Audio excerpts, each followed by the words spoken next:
Good afternoon, everybody. I'm Mark Spiegel, the Global Director of Art Basel, and normally I would come at the beginning of the conversation series to welcome you to it, but we've gone so fast that we're already halfway through. I mean, as usual, Asia is defined by the speed of things. Andres Santo, to my far right, who has done probably almost as many conversations as I've done fairs by now, is going to be moderating the panel, and he'll introduce it. I think it's a really, really interesting series of conversations and salons this year. It's also a really great fair. The good thing is that all of these conversations and salons are available online, so what I like to do afterwards is look through what I missed and then watch them while I'm sort of recovering from the fair. So I encourage you to do the same, but this one you're going to see live. Andras, take it away. Thank you, everybody. Thank you. Hi, everyone. Great. Well, thanks for joining us. We know there's a lot going out there in the fair, so it's always nice to see who the ones who come inside for some serious conversation. Thank you for the Art Basel organization in general, but Louise Orem, who really pulled this all together, and many others. We're talking about what it means for a museum to be public. And on the way, as you know, some of us have 17-hour flights to get here, so I had plenty of time to read. There was a special edition of New York Times had a special edition on museums last week, and it conveniently arrived on my doorstep just as I was leaving. So I was able to read this edition cover to cover. And I thought, how lucky, you know, this is the New York Times sort of telling us what are the most important, most newsworthy developments in the field of museums. And here were some of the articles in this section from the forward edge of museum innovation. There was one article, there were 4 articles about how museums are responding to political realities, from radical ideologies to climate change.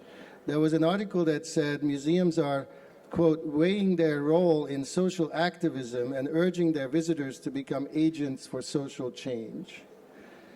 There was an article that was about a museum that was showcasing women's contributions to art history and society.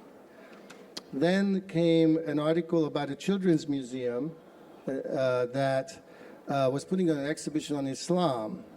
And the article was asking whether a museum can help address racial bias and religious bias. Then came an article about Theaster Gates and his community project in Chicago. Then came an article, there were virtually no articles on exhibitions in the traditional sense. Then came an article on how good food has become in museums, which is a very good development, recent development. And also an article that was talking about, this is a bit of a surprise for me, about how museums are using, and I now quote, music, aromas, touchable objects, and potable liquids to engage with visitors. And then, of course, in the inevitable section on technology, there was an article about museums using robots to take people around the museums. That was also in the front page of the Asian New York Times today.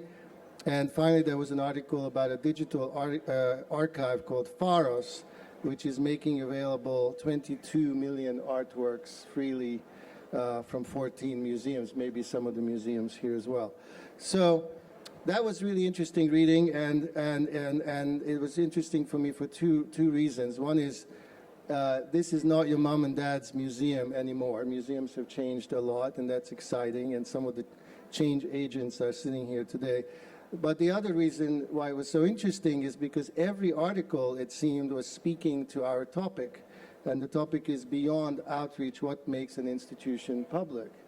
I think it's really an indicator of something where the most important newspaper, in its selection about what's going on in museums, touches on these subjects, which are all in one way or another about what it means to be public. And it turns out it's not so obvious what it means to be public.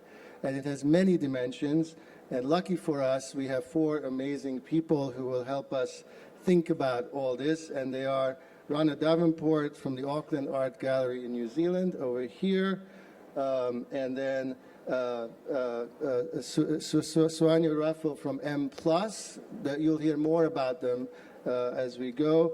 Mami Kataoka from the Mori Art Museum, third to my right. And then finally, Michael Govan from the LACMA in Los Angeles. Please give them a round of applause for their thoughts.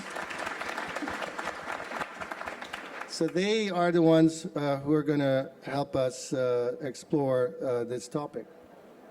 Over there you see a slideshow which has all four of their museums sort of mashed together, pictures that also connect to our subject. So I think there's one thing we can agree about is that there is one thing that really connects museums these days. If you go to museum conferences, everybody believes that museums are there to serve the public. But it has not always been thus. This is really something that kicked in a big way in the 70s. Before that, many museums were fairly dusty affairs, often the precincts of experts and somewhat elite audiences. But today, all museums are doing their best to attract a large and diverse public. And increasingly, museums are judged by their ability to be public and to speak to a wide audience.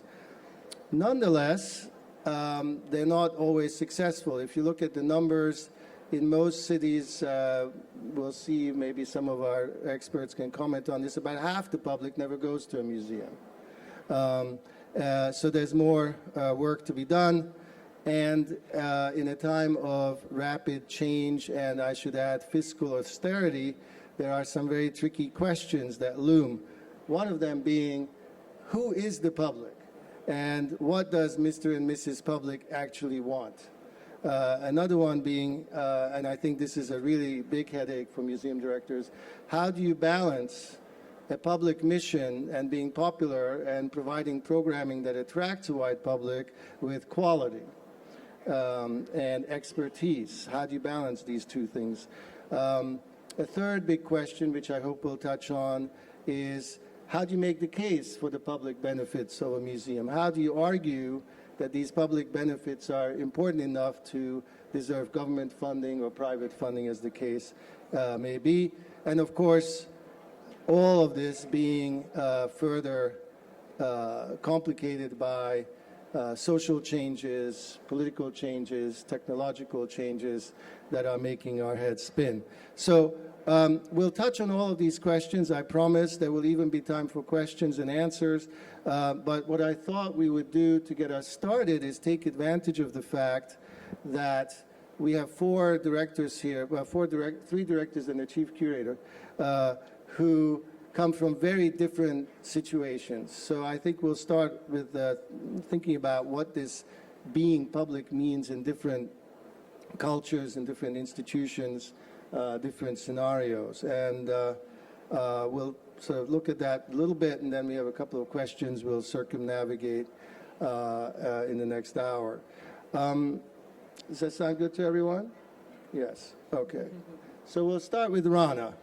And we're starting with Rhana for many reasons, but the main reason really is that in some ways New Zealand, I think, is one of the most progressive countries when it comes to thinking inclusively about society in the cultural sphere as well.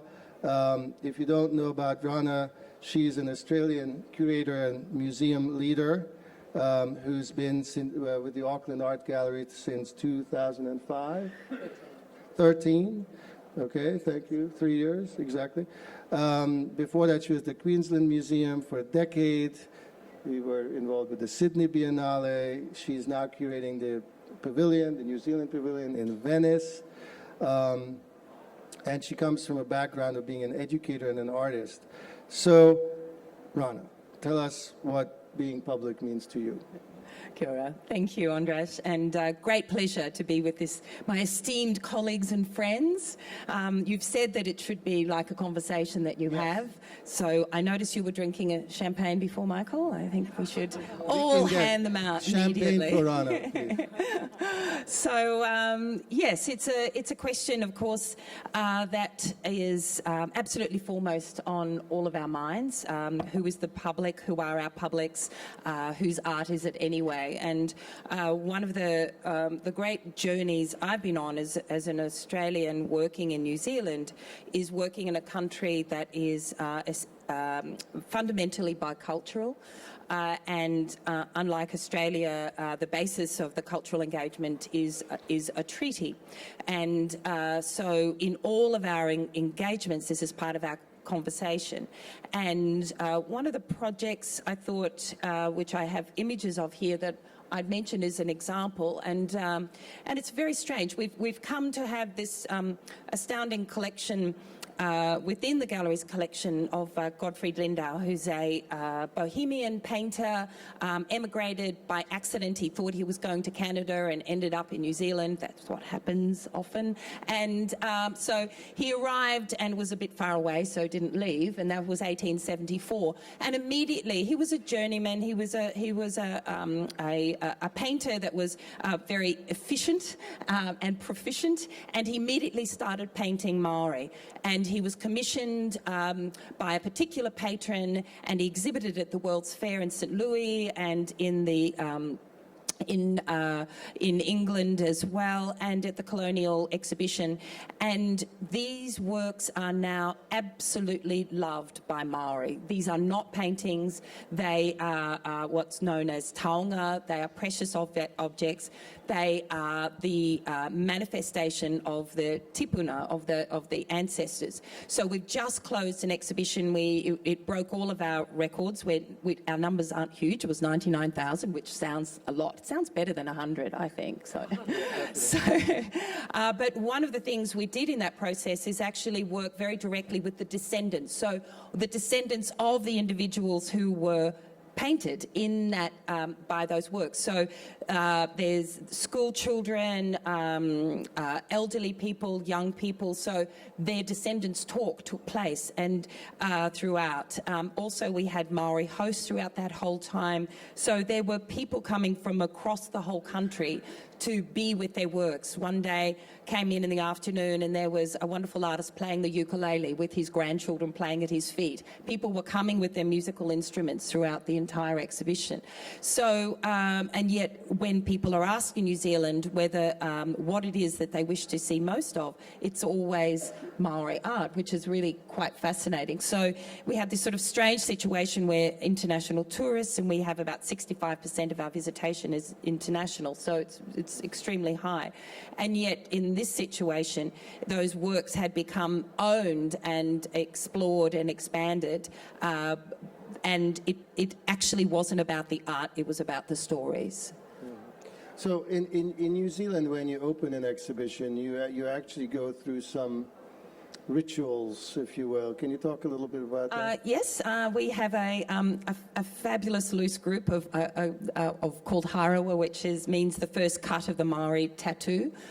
And they are mainly women, an incredible group. Women aren't allowed to speak on these occasions, so men, kaumatua, speak, usually in te reo Māori, and there's always singing. So when you ever come and do a project in New Zealand, you always have to bring a song with you because there's a lot of singing. Mm-hmm. So there's, and it's just a part of the conversation, and it's loosely known as a blessing, but really it's what's called removing the tapu, or removing, making the place safe.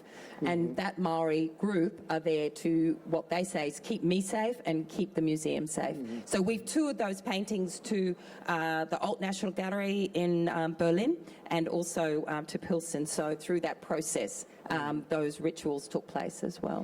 And are you doing this sort of extreme attention to Indigenous visitation, Indigenous audience? Is this something that you're doing out of your own self-perceived compulsion to do so, or Is this a cultural policy that compels you to do this? I think a lot of the artists I work with are Mori. It's sort of more accidental than anything else, I suppose. And the artists we're taking to Venice, Lisa Rhana, is Ngāpuhi from the north, and an amazing artist who's very engaged with traditional Maori protocols and twisting them around. It's a space that is unknown also. This is not a known area, so I'm always taken out of my comfort zone, and it's often very emotional, and it is not my world, but it changes our relationship with art through the process. So that's sort of one answer to this question of what it means to be public, and it's a rather unusual one, but nonetheless I think it's a very particularly progressive way of thinking deeply about your audience, and taking an institution which of course comes out of very Western roots, but really in this case really trying to engage deeply with the local context. So I'd like to move on to Mami now, and to Tokyo, to the Mori Museum. Who's been to the Mori Museum? Well, many of you have, and those of you you know that when you go to the Mori Museum, you go up a very long elevator, up into the sky, in the top of a skyscraper. And as I mentioned, you're here not as a director, but as a curator and a writer. You've been at the museum since 2003, I think. Many exhibitions to your name, but that is true of everybody here. I'm giving you a highly condensed version of these very anxiety-provoking resumes that our participants have here. You've obviously had a heavy focus on Asian art and artists in your work. And now you're working on the Sydney Biennale. And in fact, those of you who have time, make your way over to Duddle's, which is a nice sort of restaurant, and you can see a wonderful selection of works that you've curated. So Tokyo is a very different set of cultural assumptions. It's a very different place. How does the concept of being public play out in your institution?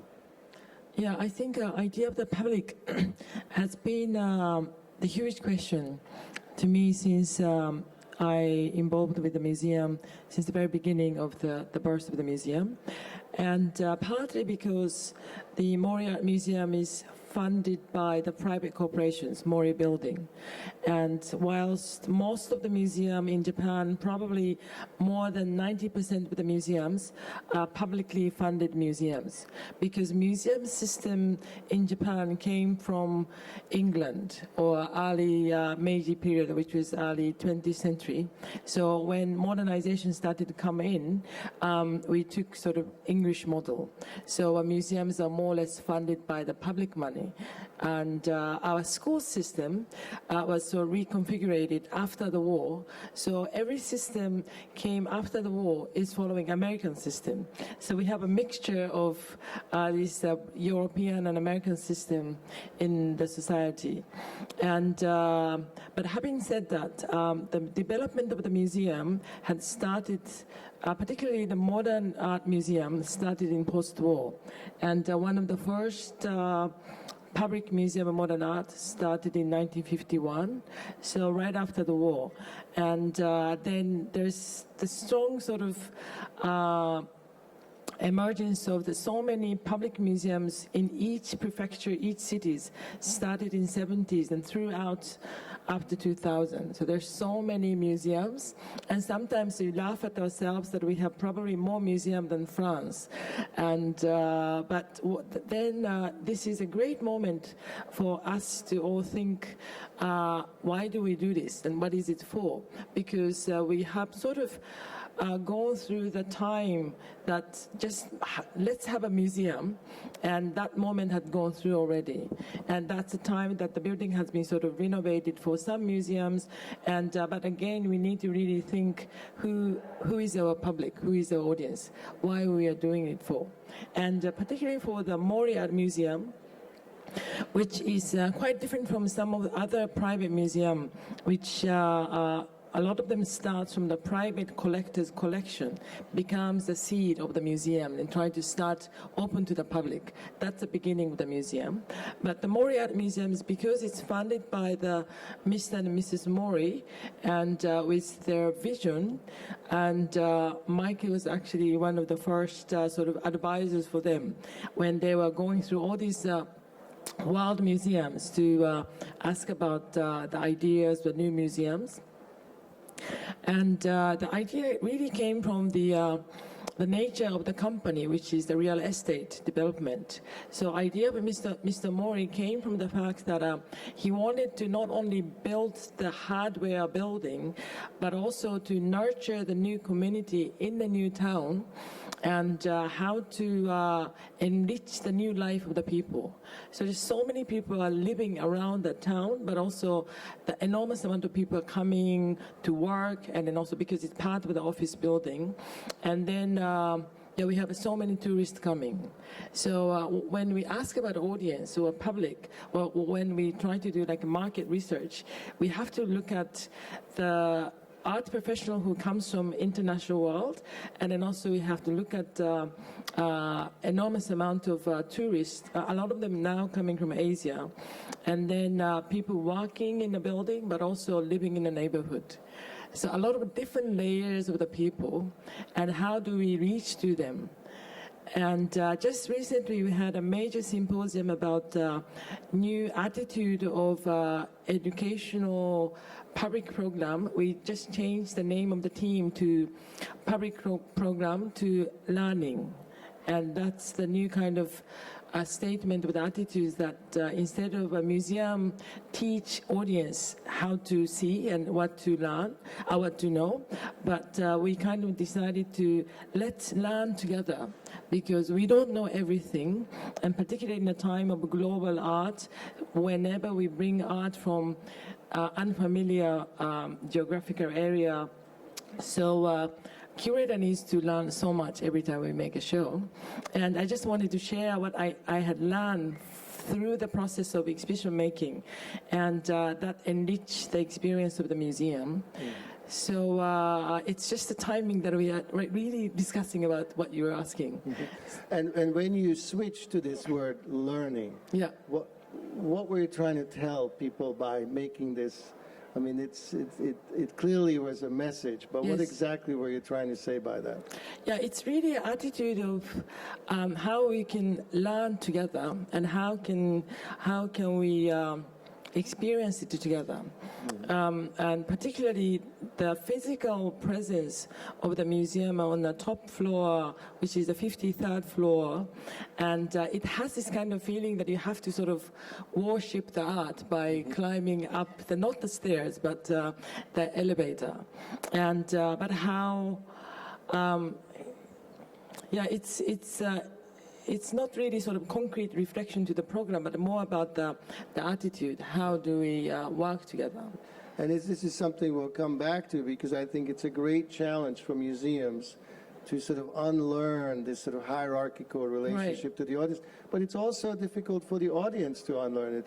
And I don't want to get into cultural stereotypes, but Japan is a very hierarchical culture. There's a great respect for scholars and institutions. So has it been easy to sort of propose this kind of more mutual way of working with people? Yeah, we just started, we just changed the name in February, and then we are trying what we can do. But one of the things that we started is to work with there is another team in the whole company, Mori building. There is a team to do some events on a ground level. So it's not art team, but it's more, they call it town management. So they work with the community, and they clean the area, and so it's not art, but more community-based project. So we put together a program with that team, and then also our learning team. Right. So what can we do outside of the museum on the top floor of the building? Instead, we work on the ground level, and then how do we look at our own communities? Right. Right. And so that's a new challenge for us. Right. Well, that's a perfect bridge to Suhanya, I think. Because speaking of the ground, she's building it from the ground up, right? So you're in the opposite situation. So Suhanya, I know, is somebody that many people in this audience were eager to meet because she is in the very special position of thinking about the invention of a new institution. And it's not every day that somebody can invent a museum as a kind of tabula rasa, whether it's in Hong Kong or not. But particularly interested in Hong Kong, which doesn't have a museum of this kind. You've just arrived to M+. You're also, we have a bit of an Australian mafia here, but you spent a long career in Australia, Queensland Art Gallery, where you built up the Asian and Pacific collections. You curated the Asia Pacific Biennial. And now you're having to ask yourself, really every question about your mandate. So as you go about this work, how do you define M+ as a public institution for this place? You know, listening to Rhana and Mami and thinking about M+, M+ has already decided to engage with an audience. We need to start making ourselves present in various forms. While the last 5 years, M+ has been developing a collection. Mm-hmm. So what is that public looking like? That's something we are also discovering with the publics that we are reaching out to. So what does that mean? For example, there is the M+ Rover, which has been basically, in essence, an artist studio on wheels. And we work with artists, designers, architects. It just depends on the season. We've done 3 seasons so far, so semesters, 2 last year, the third this time, beginning this year. And we go out to all the schools and community groups in Hong Kong and ask them if they're interested to work with us. And given time frames, this next semester has 32 schools that we will work with, and that means the rover goes out to them and interacts with those schools and community groups to talk about art, design, architecture in the 21st century in Hong Kong now. So that's one aspect of making M+ real in the imagination of people out there, and this is working with school children and community groups. We also have a screening program because M+ as a museum is a museum of 20th and 21st century visual culture. We are collecting art and design, architecture, archives, film, moving image. So we are building a museum, as you said, which will have 3 cinemas and a mediatheque in it. We've begun working with the Broadway Cinematheque in Yamate with screening programs. So that's another audience that we're working with and developing. We are working with mobile M+, taking exhibitions outside in pop-up spaces.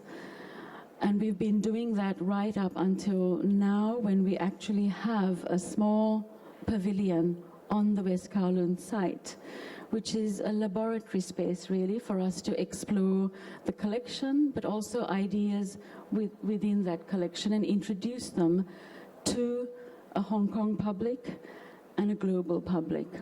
We use the opportunities of, for example, Art Basel Hong Kong as a place for an interaction.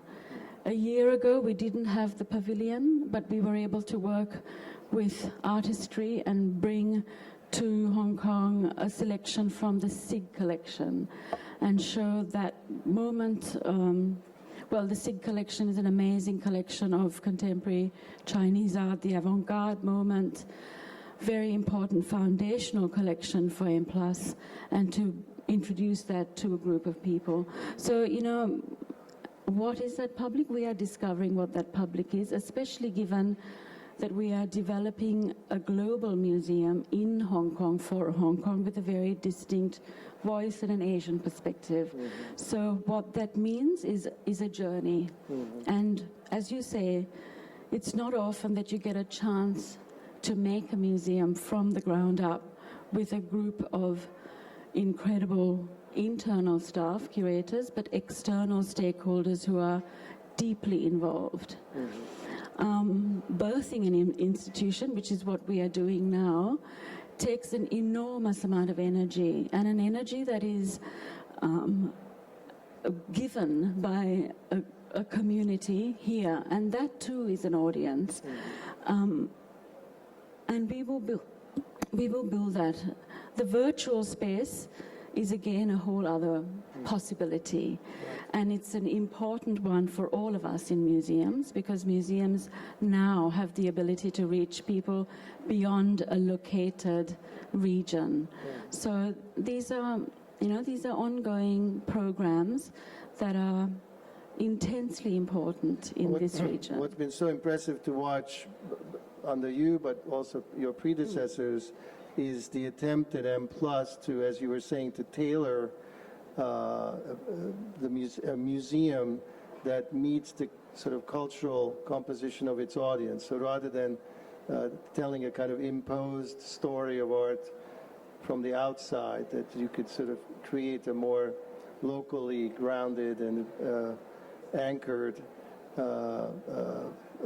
mix of programming.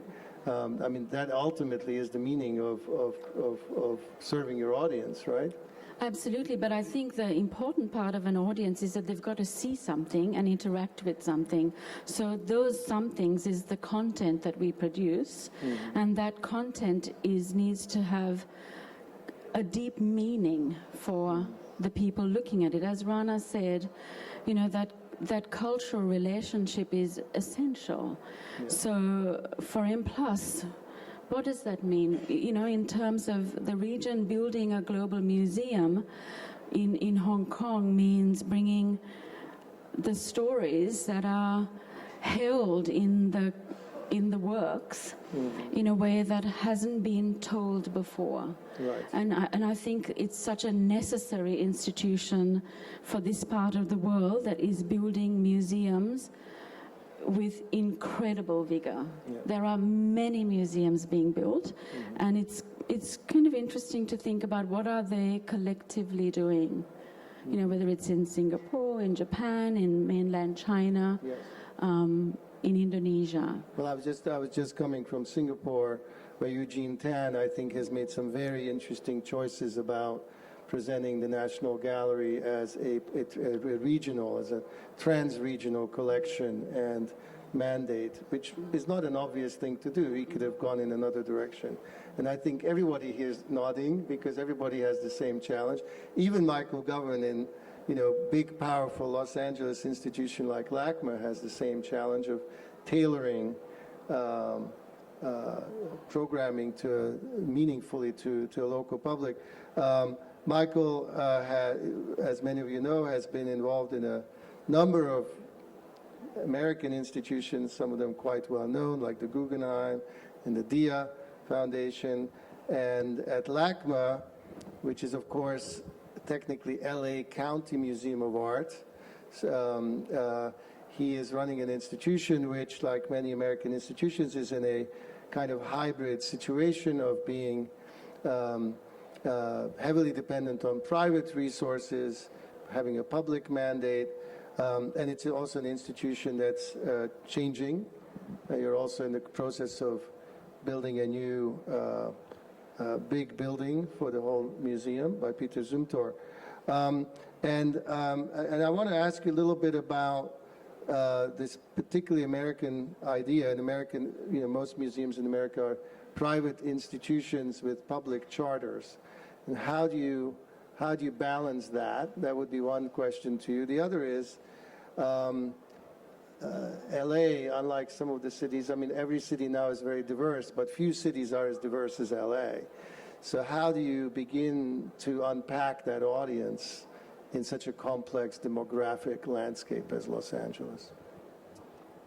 Yeah, well, it's first of all, I have to say it's kind of fantastic to be on a panel with all museums from the Pacific. Yeah. Which is, I don't think I've ever been on just and of course we're in Hong Kong, but I actually think it's also true that the world has changed so much. So many museums are being built, and now there is this new Pacific awareness and art museums. What's really interesting is, I remember with Mr. and Mrs. Mori, the idea that if you're going to build a community, you put an art museum at the center. When I was in Bilbao, if you're going to create a new civic image, you put an art museum at the center of it.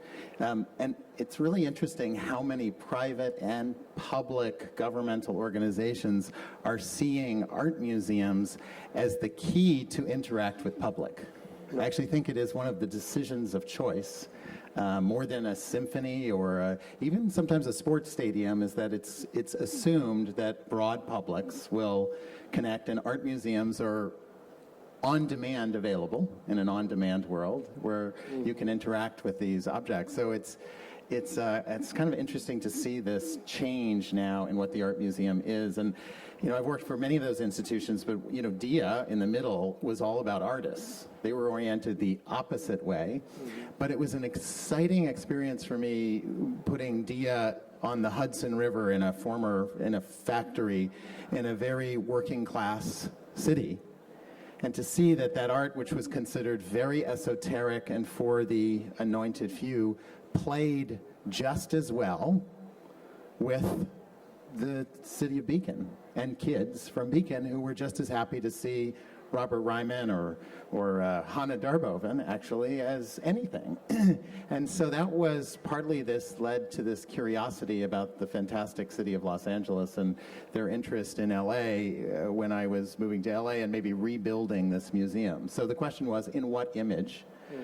We big museums come from that European Enlightenment idea that we're like a library, right? For a locality that's undiverse, you provide a taste of the diversity of the world. That's the original Enlightenment idea. But of course, all of that's irrelevant in an age of travel and photography and media, and yet we still sit around with these things. So the question seemed to be, how would you re-envision that? And I think the public was the key. And for me, the interest in Los Angeles was less the museum than the publics of LA. Because it really is one of the most diverse. It's like the globe. It has some of the largest populations from outside every other, whether it's Korea or it's not the largest Chinese population, but almost the largest outside of China. And so that was exciting because it seemed the simple concept is, instead of the curiosity cabinet for locality, you could actually have this one-to-one map between the diversity of the museum and the diversity of the actual regional audience. And then if you thought about the museum being that for a living community rather than some archive, we have archives, nothing against archives, but if for a living community, and of course the living communities, you can see it, for example, in our Korean galleries, Koreatown, there's 800,000 Koreans within a stone's throw of LACMA, and they're equally interested in what might be made now as the deep traditions that exist that you want to hold on to when you're in a diaspora outside of your local community. So all of a sudden the museum takes on this kind of magnificent purpose of being home, maybe, instead of the curiosity from distant, but being home to those many cultures in that place. And I think then every decision becomes obvious on how to make. It's actually not hard to make decisions for change once you have that philosophy. So even down to, we all know a lot of people have never been to a museum, so they don't know how to go to a museum. They don't know what they're supposed to wear. They don't know what to do. So you have to make that museum very open. So our ticket taking is outside, and I change the entrance so that you can walk your dog through the entrance. It's like walking through a park. The cafe and the bar is right there. It's public space. There's a lot of public art that is free and available, some of it 24 hours a day, like Urban Light. And then the programming seems to follow that, what the curators do, a lot of education. And I think the thing that for me is important is to redesign the museum, not for that top-down, here's the story of world art, but there are so many different stories depending on which perspective you come from on the same object. And so one of the most significant decisions we're talking about now is to put the whole museum in motion, constant motion, so that the stories are constantly changing, because those same objects, the story needs to be told from many points of view. That's what makes the museum exciting. And I think the kind of final frontier of that is also just even the assumption that everybody will come to the museum. We know that we have social media is big, and we have the media channels to distribute, but I think we also have to move objects. So we're even talking, we have mobile art museums, we have trucks that move around, but what about more permanent and larger initiatives in communities? Because in a place as big as Los Angeles or Beijing or Sydney or Tokyo, people don't actually travel that far, and certain people without means don't travel very far at all. So it may mean also bringing the museum to the public, literally, physically, in a large scale, rather than just expecting that we sit back and the publics come to us. So all I want to say is, I think what's happening right now in the field, that now we are a kind of chosen field for this interaction of community, these objects, which are sacred in some sense, even if they're not sacred in that religious sense, as the currency of discussion of these many cultures and many stories. So I think we're living in this golden age. And are they museums. responding? Yes, I mean, our attendance has gone from 600,000 to 1.6 million in 7 years. And it hasn't stopped growing, and I mean, we've really diversified the collections. Our sources of support now are much more diversified. We have money coming from Asia to fund more projects because of the sense of the shared community. It's not somewhere else, but those communities are in LA. Mm-hmm. How many languages on your website? Well, we don't invest in a lot of different languages on our website, because technology is going to make that obsolete. Even this question of how many labels. So we do have a show now in East Los Angeles in partnership with another museum, which Stephen Little, who's curator of Chinese ceramics in East Los Angeles College, which is a primarily Latino community college and community, but it's very close to the Chinese communities on the east side of LA. So the labels are in English, Chinese, and Spanish. And it's kind of exciting. But pretty soon you're going to be able to hold up your phone and it will translate everything for you into the many languages, because in a sense, why would you pick 1, 2, or 3 languages when in LA there are literally 250? So I think, again, it's an exciting time because technology will solve some of those problems for us that we won't have to spend all that money translating. Yeah. Well, you've seen some facets of the diamond so far. It's really a big, complex topic, whether it's actually reaching out to indigenous populations around you, whether it's tailoring the narration, the story of art that you're telling to the local audience instead of some received canon of art, whether it's going down to ground level and really engaging the community and re-articulating education, or whether it's inviting a polyglot, complex demography around you, and rethinking the direction of the interaction between the institution and the public. All of these are important elements, and I wanted to sort of maybe go into a couple of issues which we've touched upon a little bit more deeply, and we won't obviously explore everything, but I wanted to maybe talk a little bit more about what makes a public museum different from a private museum. And there's a lot of discussion about private museums. And while you were talking about Japan, I was thinking, well, I've been to Japan, and not all of those museums are that interested in the public, nor is there a lot of public around. There's a lot of empty museums in this world. So Chris Durkan, our favorite, one of our favorite former museum people, wrote in the Art Basel yearbook, which you should all get. It's available outside. He was the former head of Tate Modern. He has a little introductory essay, and he actually is talking about public institutions. And in his characteristic polemic style, he says, the raison d'etre of a public institution is to ensure the availability and visibility of public goods for many, And then he says, collectors make idiosyncratic choices, whereas public museums exercise more independent judgment and a duty to collective memory. So he's drawing a fairly sharp distinction between, let's say, the institutions that are run by the ethos that is shared by those sitting here and private museums of collectors. How do you all feel about this distinction? Yes. You know, when you said that cities are now choosing a museum rather than a sports stadium or a theatre, I think the reason the museum is chosen is because it has collections. And the collections are the stories that live into the future. So they are the seeding ground. They are the place where the slow release of memory exists. So when you say that about the public institution, the responsibility of that project is exactly that. And so that's why as public institutions and as curators in those institutions, we think very deeply about what are those stories, how are we saying them, how are we structuring those conversations, for whom and when. So exactly, and that's, but if this is a touchy topic, right? Because traditionally the benchmarks for those choices were expert choices by experts, but everything I've been hearing in the last 30 minutes has been about our responsibility to this very diverse, very mixed, broader audience. So how do you exercise this quote-unquote independent judgment?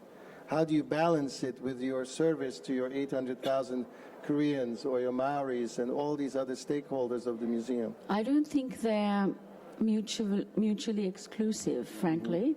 I think you do it regardless, because the collection building is essential core business to museums, and how we make those stories accessible to audiences is the second kind of milestone of that project.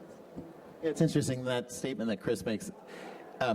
There is a change now with this number of private museums, but in the old days, it seemed like there was a benefit to private collectors' idiosyncratic, impulsive, intuitive choices that often would be riskier, sometimes would be riskier, than public institutions which had to check every box and make sure it was acceptable to all. But in the old days, it was this notion that those would get collected into a larger thing. So museums, I always say, what is a museum? It's a collection of collections. Most big American museums are collections of private collections. And so you had the best of all worlds. You have the idiosyncratic, risky choice of a private collector, but accumulated within a balance that speaks to the many audiences that you are required to sustain yourself, speak to. And I think one of the problematics currently is now there's such a huge premium on the, I don't know, the identity being not the art of the public, but the collector, that can be a problem. If it's okay for a while, but if it doesn't get absorbed into these many stories, I'm not sure that those entities are sustainable, honestly. And I don't worry, because I think they will be folded eventually, except for the very few quirky special ones, into this. So it's not necessarily a conflict. It might be even just a timing and dynamic between. And just to continue on that, because so many public institutions are actually made up of private collections, Auckland Art Gallery, the Gray Collection, the McKelvey Collection. They were, he was Governor Gray, he was given a lot of Maori tonga, all of that was then gifted to the museum. And McKelvey was a Scottish gold merchant who made a mozza back in London and sent proper paintings back to New Zealand to build up this collection, and those two collectors really formed. Even the Lindau collection was this one guy Partridge who was obsessed with Lindau, and what's fascinating about that artist's work is that it was incredibly unfashionable for decades and decades. Even at the time, he wasn't considered very highly. And really, does this matter anymore? Because the works have become something much, much more. So, for example, there's a collection, there's a Lindauer online, and so all the descendants give all of their stories, and it's completely open source. So all of the descendants can say whatever they want, all stories about these individuals. And then that became the basis for an outreach program we do with a group called ARMS, which is ironic title, but it's Auckland Regional Migrant Services, and it's essentially for women who, most of whom don't speak English, who are migrants with families. And so we've been working with that community who, for the first time, said that they'd actually connected with New Zealand because they saw those paintings. The skin was dark, there was tattoos, there was the most glorious fabrics, there was jewellery, there was textiles. And through that process, we did a Marae visit, so out to the Marae, which is a Maori meeting house. And so, and that connection, and it's a very much a women's space as well. So those stories and coming stories is something we're all talking about. So, you know, the story of whether Lindauer is a great artist or not has sort of fallen away for the stories that others those works are allowing those stories to come and those encounters and those connections to be made. So, but so much, you know, and any public museum, the public's purse is dwindling. We're all, you know, negotiating, and this balance between public and private is just a part of who we are, and it's rapidly changing and morphing, and it's fascinating and dangerous all at the same time. Well, you know, I'm just going to give you a little. I'm so sorry. Yeah, I just wanted to add on that it's not probably about public or private. It's more about who cares the museum the most. And I have seen so many national museums in different parts of the world really quiet, not really being taken care of, and not maybe cleaned. But I have seen so many private museums who you feel the passion of the people who found it. Yeah. And as Rhana and Michael said, so many of the Japanese initial, like earlier model of the museums, private museum is a collection. There was a person who could make a very strong decision. And also I think this decision-making process is also very important, because in Japan, once it becomes a public museum, you have like a committee and 2 layers of committee, and no sort of challenging acquisition is possible. But when we look at one of the oldest Western art museum in Japan, is called Ohara Museum, built in 1930, and not in center, it's in the place called Okayama. And if you look at the collection of them they have, who collected the collection in 30s and 40s, just amazing collection. They were doing direct communication with Manet and Matisse, and they are buying directly. And legacy or collection of their relationship with the artist, and also the time, there was a man who could make a decision, so important for the longer history that we appreciate now. So I more think about who they are, and I think a museum is more like a living creature. So even once the museum is like top 10 museum, very famous, but once person changes, and the nature of the museum changes radically. Well, we certainly are living in this extraordinary time. I mean, Pino Foundation, Vuitton Foundation, Prada, Maya Hoffman, Neue Gallery in New York, The Broad in LA, Pulitzer Foundation in St. Louis, on and on and on, hundreds of museums really in Asia. You know, it would be very interesting in the next few years to see whether, Michael, what you say is borne out, that some of these will sort of either be absorbed into or evolve into fully public entities or not. I mean, if you look at the Getty, for example, it's made in a full progression into a public type of entity. I want to talk about numbers and the tyranny of numbers, because the expectation of being public, along with that comes the dreaded term, the KPI, the measurement of success is the audience and a lot of people. And we brag about having a lot of visitors. But I know that privately museum directors don't always love numbers, and I wanted to come to a little bit of a nuanced sense of that. I think, Rhana, you recently had a show that had a component that had 7 people come to it, which is and yet it was very, very important. How much of being public, how much of that question is answered by numbers, and where do we go too far being beholden to numbers? Oh, I love this topic. As a museum director, you grow to learn to love numbers. There's no question, because you can make them say anything you want. So, for example, talking about the diversity, Auckland is the second most diverse city on the planet behind Vancouver.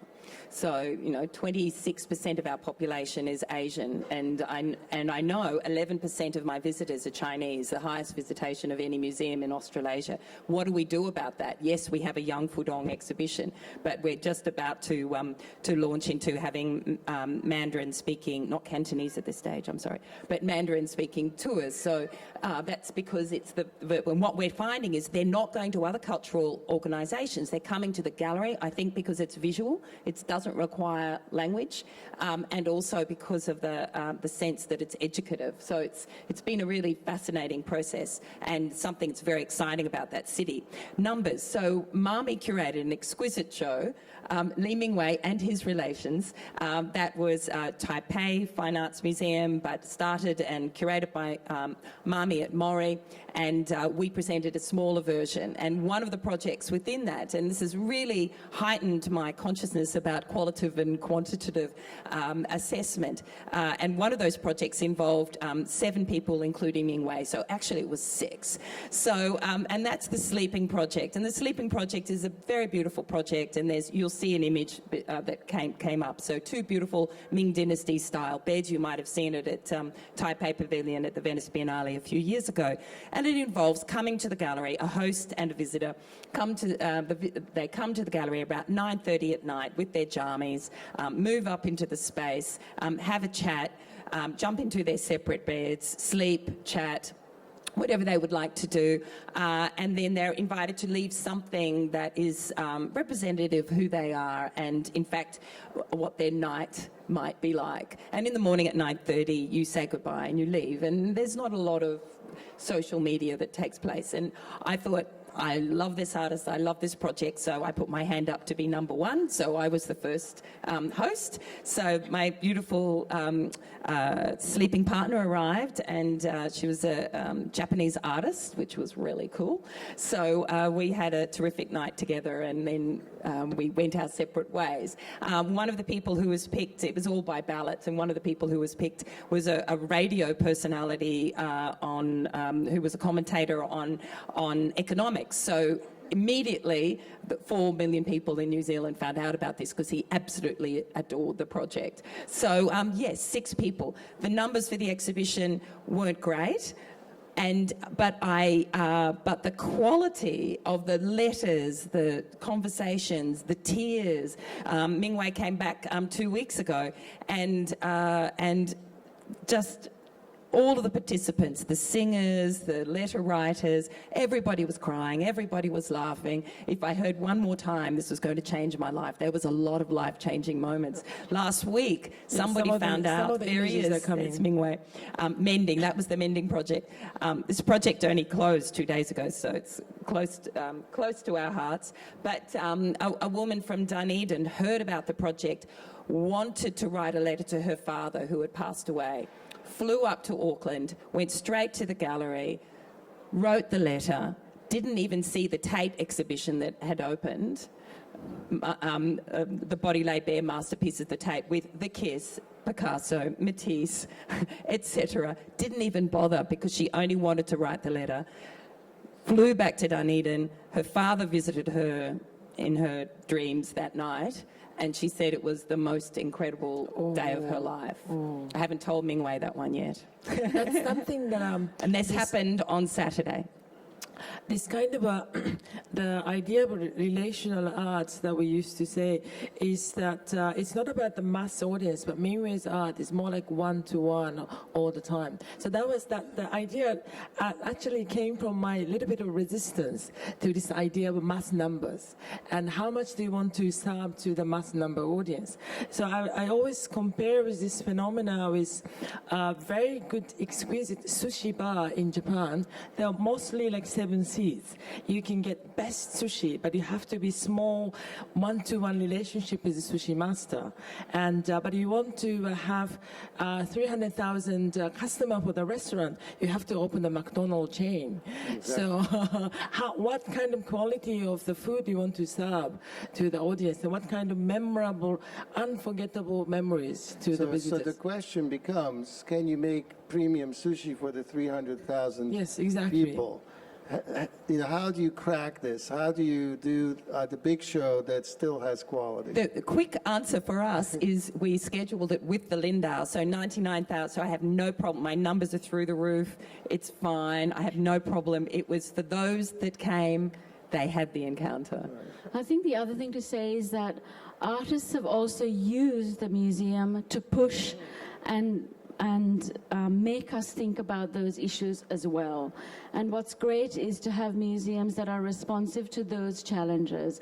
They've used the museum as platforms to expand or contract or challenge. You know, going back to Mingwei, the same artist, when back in Brisbane building a second museum extension, invited Mingwei to, you know, make a commission. And he said, actually, I want to plant a tree. And I want to do that because really a museum building is only the beginning of something, and I want to do something that's emblematic of that, so that when you plant a tree, it's still a sapling and it's going to grow into being what it is. But that tree in itself is a whole other project that made the museum go to places that it would traditionally never have done, so that it makes you have conversations. In this case, because he wanted a particular tree, a Bodhi tree from Sri Lanka that was a sapling that had come from the sapling from the Buddha's Nirvana movement. So this meant we had to start working with temples and monks and a whole range of conversations, audiences, stakeholders that one would never have naturally done. But to go back to the museum space and numbers, artists have made us think about those things equally. But at the same time, I mean, let's be honest. We know that museums know exactly how to gin up the numbers. I mean, if you want an audience boost, you do your Warhol show, or a show with nudity, or with lots of gold, or impressionists. I mean, we know what turns out the audience.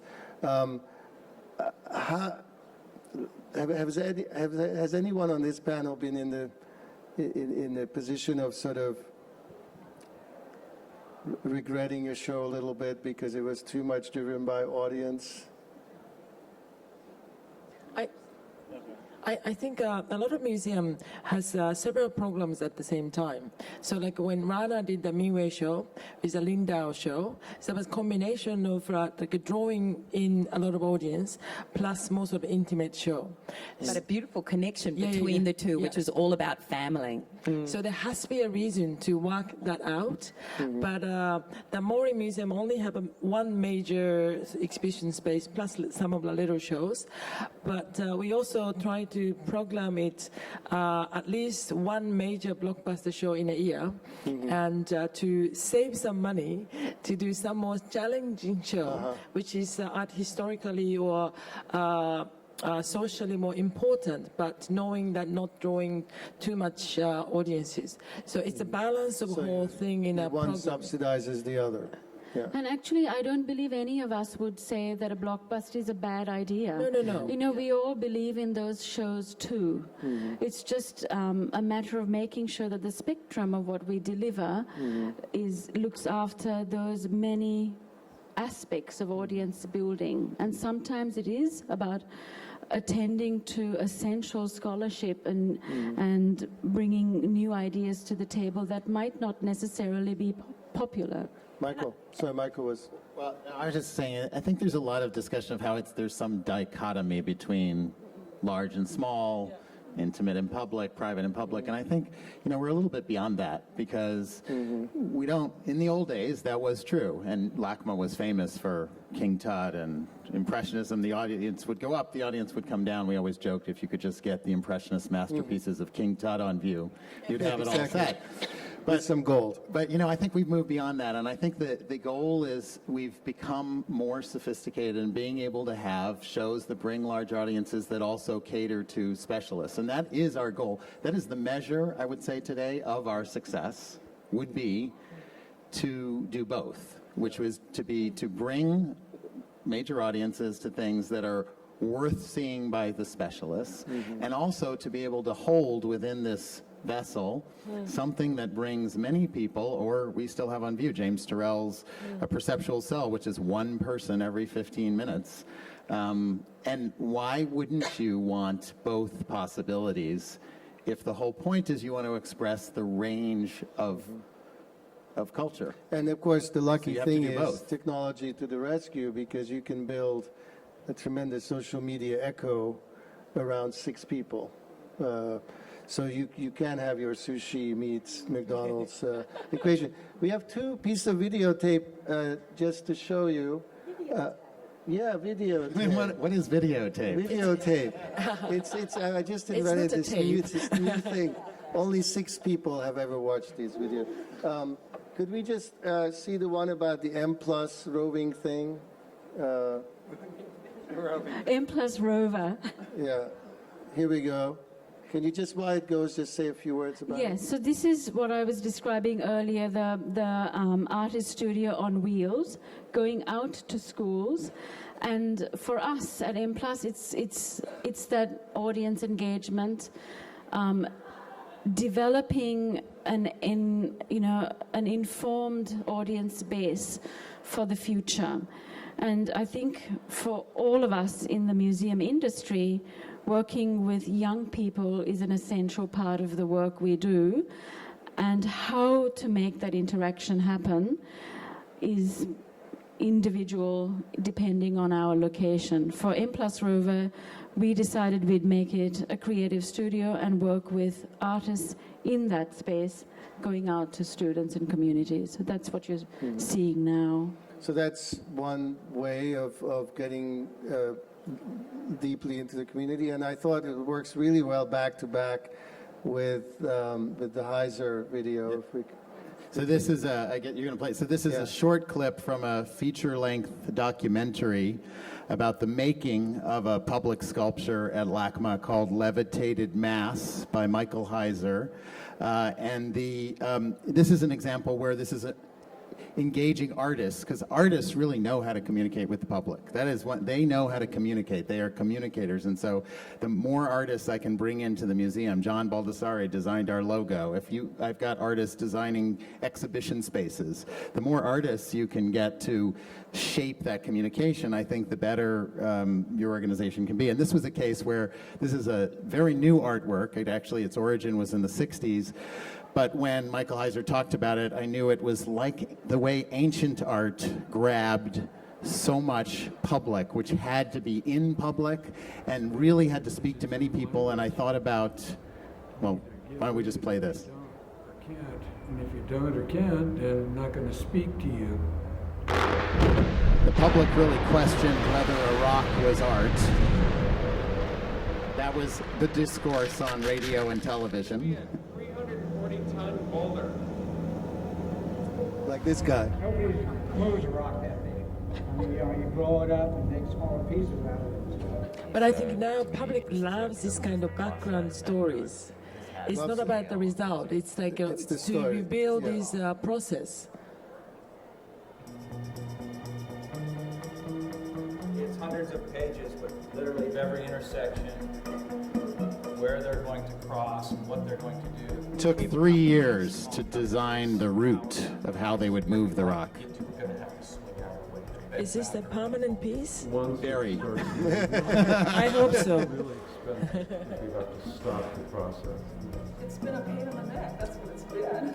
Not every guy, when he was a kid, Tom was a big rock fan, he's not crazy. He's just lucky, a good artist. Take a look at this, a massive slow-moving trailer carrying a 340-ton, 2-story tall rock. They're calling it the biggest mega move since the pyramids. It's very rare for a museum to be on the evening news. It moved 100 miles over 9 nights because you couldn't move it during the day because of traffic. It's a giant.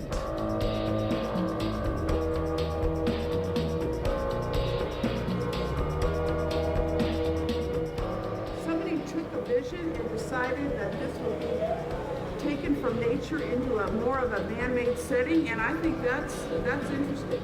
They parked right in front of my house. It's like nothing really happens on this street, and now something amazing just happened. I went to the Bible this morning. There are 175 mentions of the rock. I know everyone is not really here to see a rock, so what's really going on inside?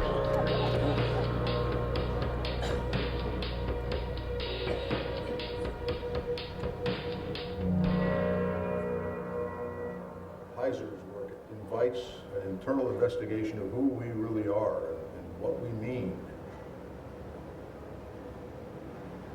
The voice at the end of that is actually our county supervisor, the most powerful politician, and he got into it too. And it was an amazing phenomena to see. We actually offered free admission for all the zip codes through which the rock moved, and I had a bet with our head of finance. They said, "Oh, they're just going to come see the rock," and I was like, "No, they went." The whole museum was engaged, and again, it was something out of, it's universal, it's ancient too. That's what ancient cultures would do. Exactly. Spectacle. And so I think there's this idea, if you can do something that has some spectacle, but also speaks to many, many layers of ideas, then it's not going to go away, and it's going to have that relevance in both sides, both the popular And a rock is kind of anti-spectacle, really. Yeah, that's the whole idea. It played it different ways, right? And it was intended to be that by the artists. Yeah. So we've had a kind of whirlwind tour of many different sort of tricks in the bag of tricks of museums of how to get the public's attention and excitement. But before we have about 20 more minutes, I just want to check how many questions we have, because I will base the last 20 minutes based on how many people might have questions. Okay, not that many. So I will. I want to go to one question, and then I will see if we have questions. But one particular question I wanted to ask was, okay, we've seen different approaches. You can study your audience, you can meet them halfway, you can rewrite art history, you can do the rock thing and the spectacle, you can do the you can do the 7-person sushi sleeping thing and amplify it with social media. I mean, there's really a lot of things we can do. But those decisions all come from inside the heart of the museum, made by curators and directors of museums. Now, in the world around museums, the way you engage the public increasingly is by giving the public a voice in what the public is then going to get. So whether it's focus grouping movies, I'm not saying this is all good, but the public has gotten a tremendous agency in the last 20, 30 years. So if we look at newspapers, what you see today in a newspaper, which article is on the front page, or which article is most likely to be sent to you, what topics are even covered. These decisions, what books publishing house publishes, these decisions are now heavily driven by the consumer's choices. And this is where things get a little touchy, I think, for museums. To what extent do you see the audience's interests and decisions and input actually being incorporated into the decision-making, the curatorial decision-making about what you collect and what programming you're going to put on? Can I just give a little example? Okay. we just opened the show called The Body Laid Bare Masterpieces from the Tate. And it was Suhanya that gave me the call about 2 years ago and asked whether Auckland Art Gallery might be interested in collaborating with the Art Gallery New South Wales when she was Deputy Director there. And it just closed at the Art Gallery New South Wales, and it was called Nudes from Tate. And we did our testing with our audience, and our audience said they would never go to an exhibition called Nudes from Tate because it was too rude. Too rude? Too rude.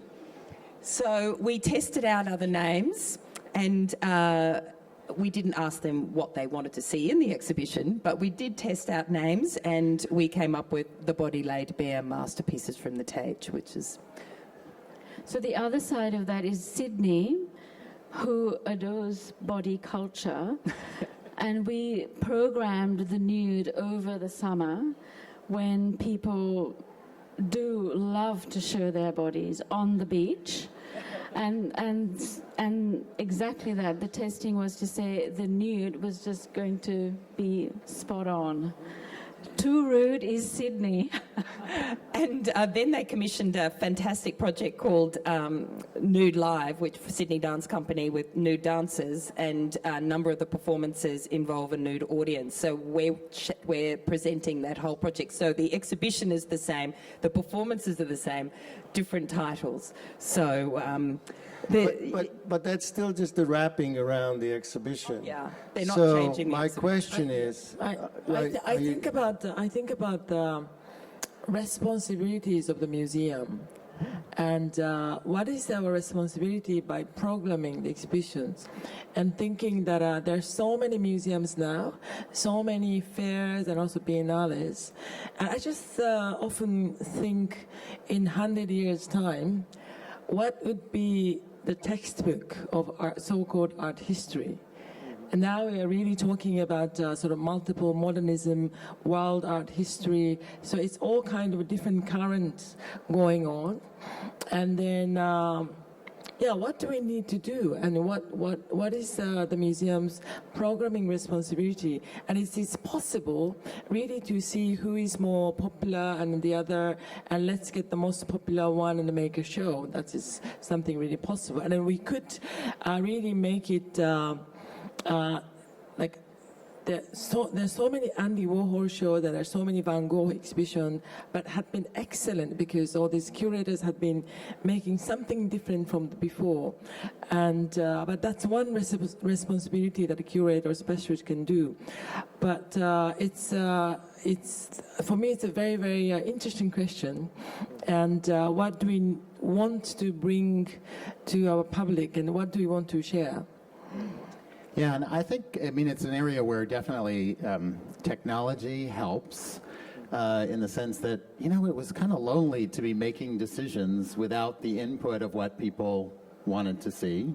You could say, oh, that's a good thing because only experts are making the decisions. But I think it's kind of lonely. And now that we have this two-way communication medium, focus groups are a weird way to do it. And they don't necessarily work in museums because, number one, some of the people you want to reach are people who don't go to museums yet, and so they would be poor choices to tell you what to be in a museum. So that kind of way you do it. But the audience talks to us now through social media. They tell you what they think. They suggest things. I can say we're doing an exhibition next year that was a suggestion in an email.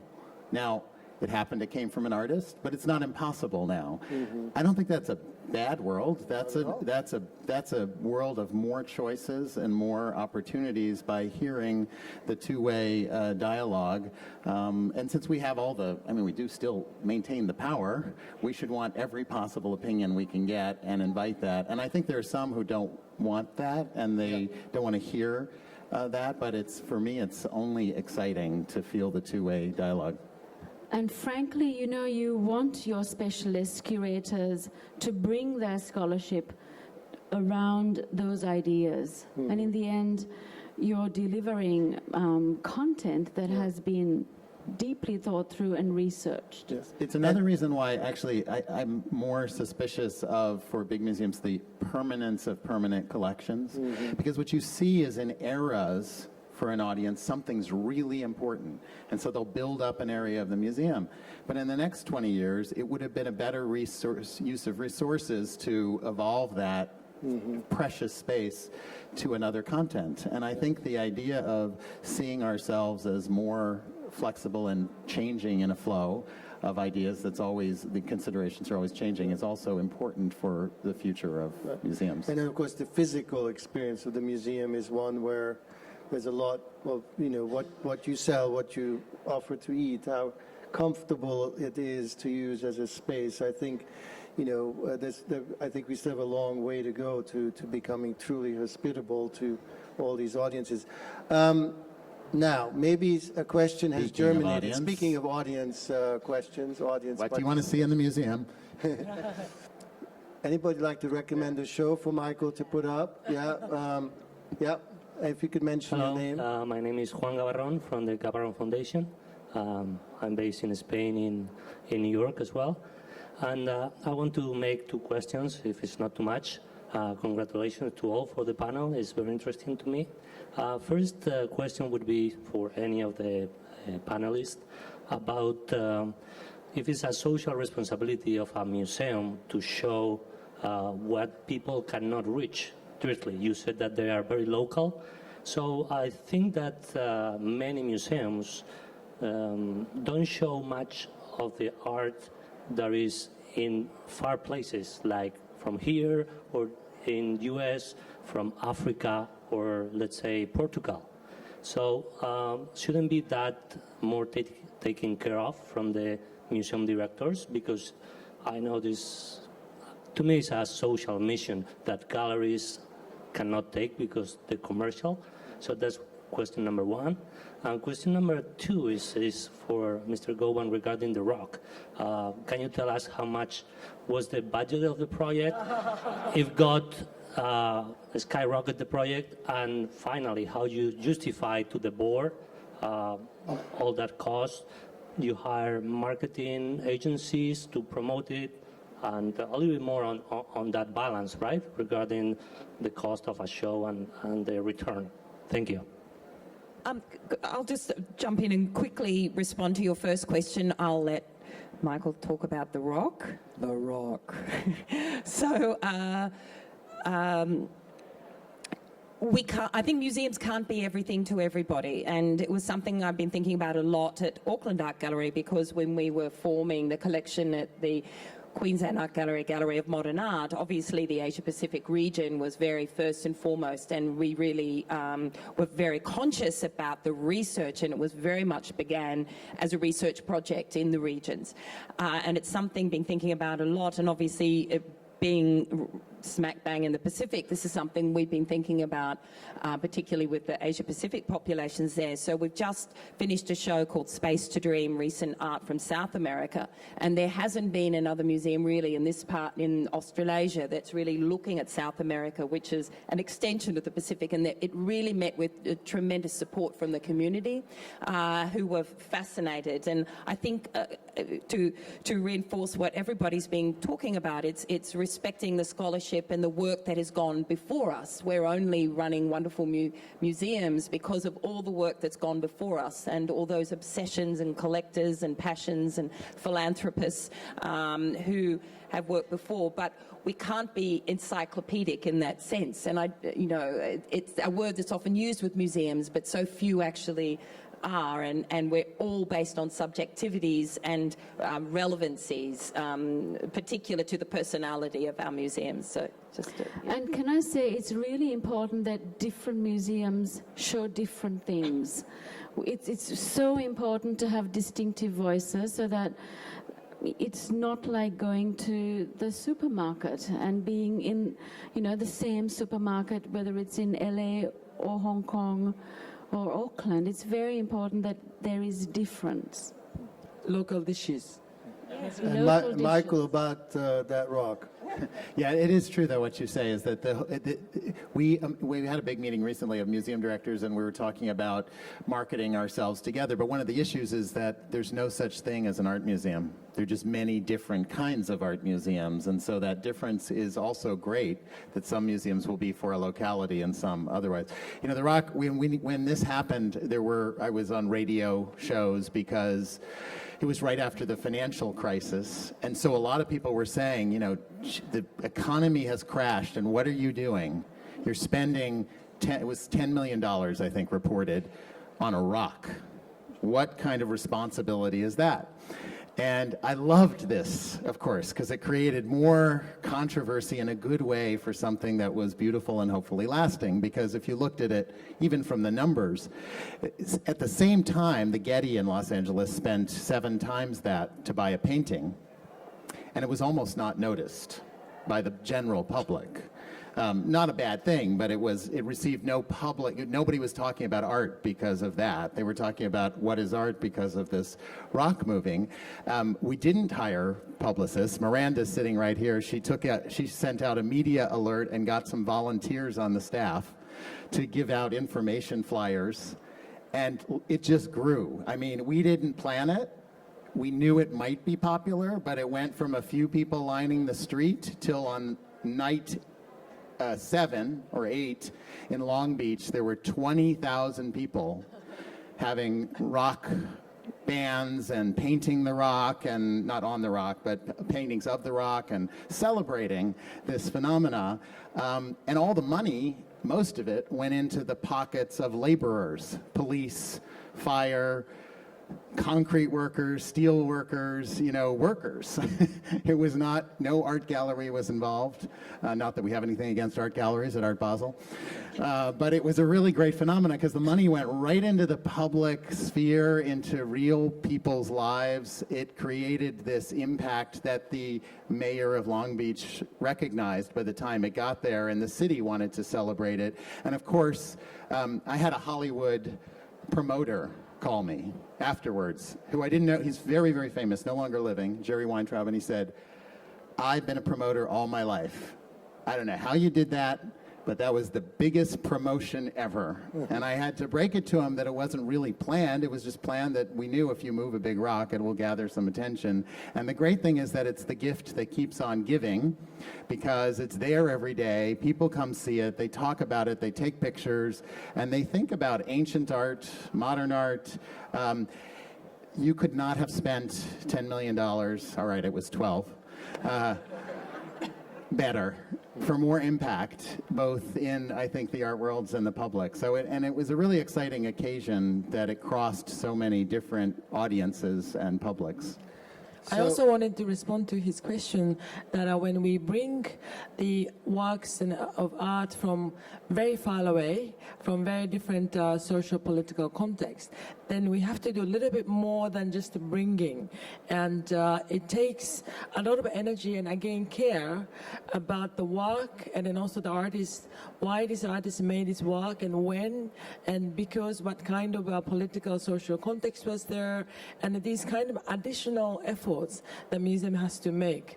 But it's important that we learn again, and sometimes if you engage deep enough so that even the works coming from completely different part of the world, people start accessing and then also feeling something intimate with the works.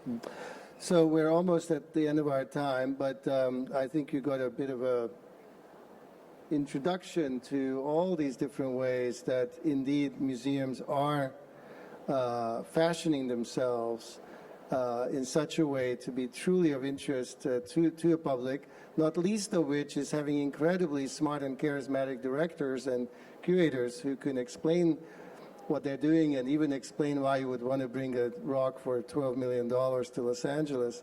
That's all part of the toolkit. I want to close it down with one quick question to each of you, which would require only a one-sentence answer, which is, despite, as it has been mentioned, despite all of this interesting work and all of our successes in understanding and reaching audiences, we're still not reaching a lot of people.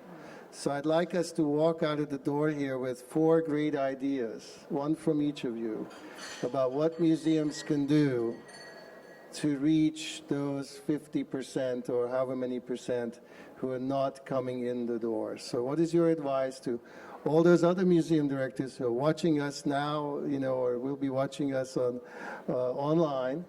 What is a great untested idea that you'd like to throw out for museums to sort of conquer the part of the audience that we haven't conquered? Now, I'll start with Rhana, and then we're going to, sorry, shall we go the other way? Yeah, the other way. Yeah, we're going to go the other way, Michael. We're going to start with Michael. Well, okay. Well, one idea is to, we're talking about it right now, is to kind of get rid of storage. It's interesting, I think about museums and we have this idea of a palace and a grounds and everybody comes to the palace. But if you look in the United States at library systems, they don't have big warehouses with books stored. They have branches. And then the books move around among the branches if necessary. And I think while it's expensive and complicated, I think we have to acknowledge that that it is a real estate question, space and accessibility. And I think one of many, many ideas, just one idea, is to maybe rethink the model as being a space.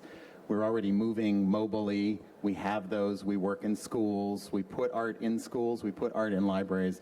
But maybe we ourselves have to become more expansive and not waste the resource we have in storage. Sounds great. I think I want to think about the future of the museum and outreach to the public, together with different ecology system of the art, including Biennale and also fairs and all other non-museum activities, and how we can think together. And I think a museum is not alone anymore in the city. It's part of the larger ecology of the so-called art or contemporary art. But at the same time, I don't have to invite 100% of the citizen probably. If I want to wear comme des garçons, I want to be the only one who is wearing comme des garçons. And it's just weird to have 100% of the citizens started to wear the same thing. So it's kind of, it's not our goal to convince 100% people, but we just try our best. I wanted to say the same thing too, that, museums are also about choice, and that sometimes people choose not to go, and that's okay too. But what is really important is that it's there, and they can choose to be a part of it when they're ready, at whatever point in their life that will be. I just wanted to say a little story about the Sydney Opera House when it was being built. This was highly controversial in Sydney at the time, in the 70s, because Sydney didn't even have opera at the time. But there was a documentary done, and people, they went out to the suburbs and asked opinion of people, should they be doing this? Is it a waste of money? It's like The Rock. And a lot of people said, no, I won't be going to the Opera House, but I think it's really important that we do it. And I think that is a spirit we need to cultivate and be aware of, that it's not 100%, doesn't need to happen, but that it's there and there is choice involved in it. Great. Rhana. And I think we're doing well. I mean, cultural tourism's never been bigger. More people in New Zealand visit art museums and go to see the rugby union. It's sacrilege, but actually more people look at art than look at sport in the physical. And I agree, we don't have to reach the 100%.